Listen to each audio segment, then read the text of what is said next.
Hello বন্ধুরা, আজকে টুমকির চ্যানেলে তোমাদেরকে সর্ষে ভোলা মাছ করে দেখাবো। এই সর্ষে ভোলা মাছ কি মশলা দেব দেখতে থাকো বন্ধুরা। আশা করি তোমরা ভালোই আছো। দেখো, আজকে এই ভোলা মাছে আমি মশলা কি দেব তোমাদেরকে বলে দিচ্ছি, আর ভাজাটা তোমরা দেখতে থাকো। দেখো, মাছগুলো তো পরিষ্কার করে ধুয়ে ভালো করে নুন হলুদ মাখিয়ে রেখে দিয়েছিলাম 10 মিনিট আগে।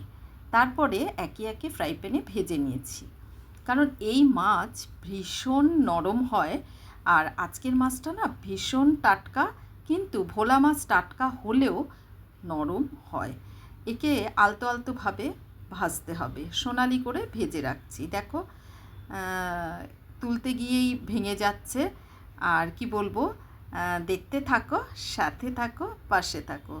দেখো বন্ধুরা, কি দিচ্ছি দেখতে থাকো। সর্ষে গুঁড়ো, আমি সর্ষে গুঁড়োটা 5 মিনিট আগে ভিজিয়ে রাখবো।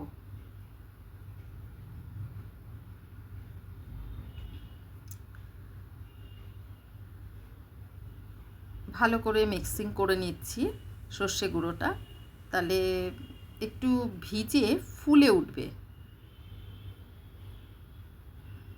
তাতে একটুখানি নুন দেব, পরে নুনটা দেব। দেখো, তার সাথে আমি দেব, এগুলো পেস্ট করে নেব মিক্সারে। ততক্ষণে একে একে সোনালি করে ভেজে নিচ্ছি। আজকে একটু ধনেপাতাও দেব। ভোলা মাছে সর্ষের বাটা, তার সাথে ধনেপাতা দারুণ লাগবে। দেখো বন্ধুরা, একে একে সব তেলে ভেজে নিচ্ছি, আর সোনালি করে ভেজে উঠিয়ে রাখবো। তারপরে কালো জিরে ফোড়ন দিয়ে আর শুকনো লঙ্কা ফোড়ন দেব, তারপরে মশলা কষিয়ে রেডি করব। দেখতে থাকো, সাথে থাকো, পাশে থাকো। আর ভোলা মাছের রেসিপিটা দেখো কীরকম কি করছি। মিক্সারে আমি বেটে নেব, একটু নুনও দিয়ে দিলাম, তাহলে কি ভালো গ্রাইন্ডটা হবে। এবারে দেখো বাটা হয়ে যাচ্ছে। এই মশলা দিয়েই আমি আজকে সর্ষে ভোলা রান্না করব। দারুণ স্বাদ লাগে। গরম ভাতে তোমরা ট্রাই করে দেখো, এরকমভাবে রান্না করে ভালো লাগবে খেতে।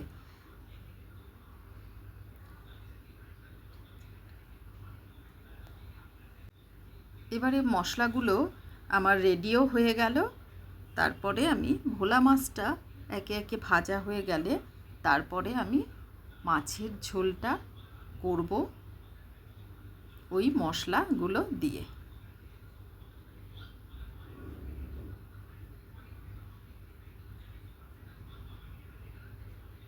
আলতো আলতো করে ভোলা মাছ তুলতে হবে, এই মাছ খুব নরম হয়।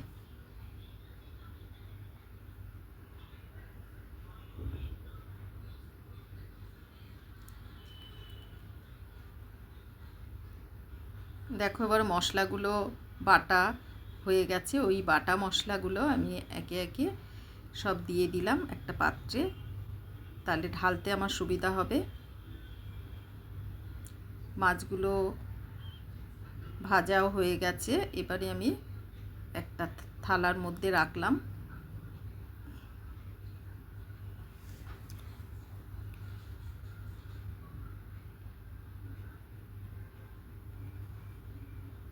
এবারে কড়াইয়ে তেল দিয়ে দিলাম।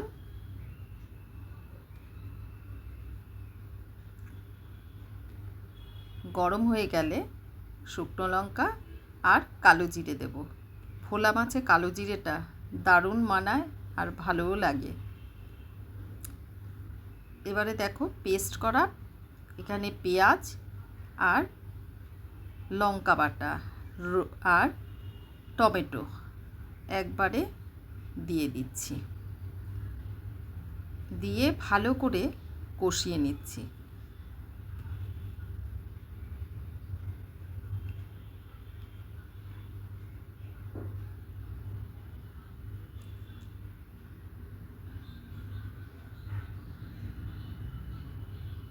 কষানো হয়ে গেছে। দেখো, এবারে আমি ঘরে বেটে রাখা গোলমরিচের গুঁড়ো দিলাম 1/2 চামচ।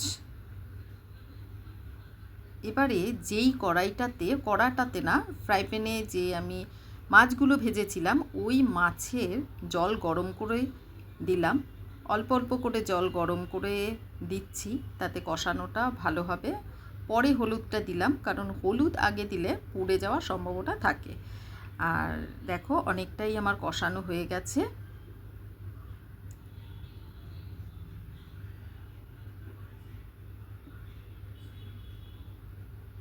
পেঁয়াজের যে গন্ধটা তাহলে চলে যাবে, কাঁচা যে গন্ধটা, পেঁয়াজ কাঁচা লঙ্কার একটা কাঁচা গন্ধ থাকে, সেগুলো ভালো করে কষিয়ে নেওয়ার পরে এই গন্ধটা চলে যায়।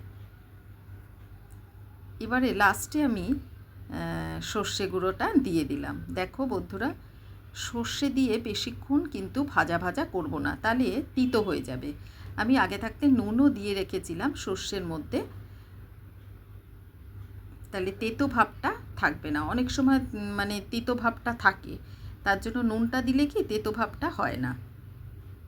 এবারে দেখো মশলা ধোয়া জলটাও দিয়ে দিলাম। এবার ভালো করে একটু কষাবো আর একটু।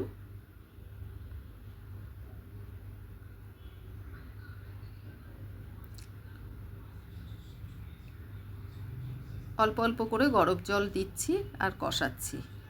যত সাতলাবো তত স্বাদটা বেশি হবে। তেল ছেড়ে দিয়েছে, দেখো দেখতে পাচ্ছ ওপরে তেল। এবারে গরম জল দিয়ে দিচ্ছি, পরিমাণ মতন ঝোল যেরকম রাখার সেরকম দাও। দেখো অল্প একটু মিষ্টি দিলাম, মিষ্টিটা দিলে কি স্বাদটা একটু ভালো হয়। অল্প করে লবণ দিয়ে দিলাম। এবারে ফুটে এলো, দেখো ধনেপাতাটা দেব, ভালো করে ধুয়ে রাখবো। তারপরে এবারে মাছগুলো ছেড়ে দিলাম, একে একে সব ফুটতে থাকবে। তারপরে আমি ধনেপাতা দিয়ে নামাবো। বন্ধুরা এরকম করে তোমরাও খেও, ভালো লাগবে। এবার মাছগুলো সব ছেড়ে দিলাম। এবার ভালো করে ঝোলের সাথে ফুটিয়ে নেব, তাহলে ঝোলটার যে স্বাদটা দারুণ লাগবে গরম ভাত দিয়ে খেতে। দেখো এবার একটু ফুটতে দেব আমি। ভালো করে আমি ঝোলের সঙ্গে মাছটা মিশিয়ে দিলাম। এবার দেখো ফুটে এসছে, মোটামুটি আমার ঝোলটা রেডি হয়ে গেছে। এবার আমি ধনেপাতাটা ভালো করে পরিষ্কার করে ধুয়ে কুচিয়ে দিয়ে দেব। দেখো দিয়ে দিলাম। এবারে আমার মাছের ঝোলটা হয়ে এসছে, দেখো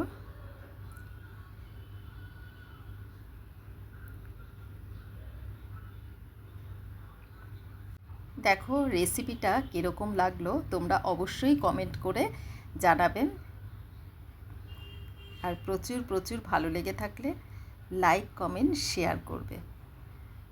আর ছোটদেরকে বলছি অনেক অনেক ভালোবাসা, বড়দেরকে স্নেহ। দেখো আমার মাছের ঝোলটা হয়ে গেছে সর্ষে ভোলা। এবারে দেখো ভোলা মাছের যে গরম গরম ঝোল একদম রেডি হয়ে গেছে। আর কীরকম লাগলো একটু কমেন্টে জানিও। একেবারে ঢেলে দিচ্ছি দেখো, আর বন্ধুদেরকে শেয়ার করো।